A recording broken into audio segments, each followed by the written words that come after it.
Hi everyone, it's Maggie here today and welcome to my day 9, well actually day 10 part 1 of the 30-day social playground challenge.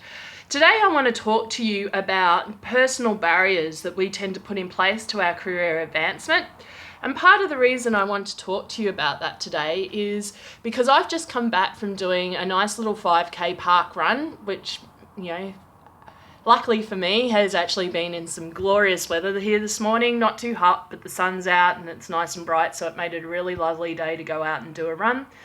And I actually have a lot of personal barriers around doing runs to start with.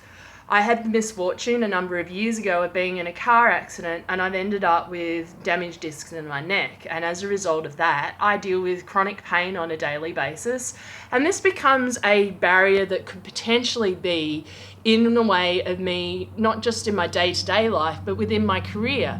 Because how I deal with that pain and how I let it impact my life can impact what I do with my career. And it's not necessarily something as massive as having a degenerating disc which cause different levels of pain to actually come around in somebody's body. It could be personal blocks, the imposter syndrome that a lot of us have, where we just constantly feel we're not good enough. And don't get me wrong, I've been there as well. And one of the things that I often do to overcome this is I have these little talks to myself within my head about the fact that, do you know what? Things could actually be a lot worse, and I'm actually achieving some really good things. So my run time might not be the fastest run time in the world, but for me it's a personal achievement because I'm running.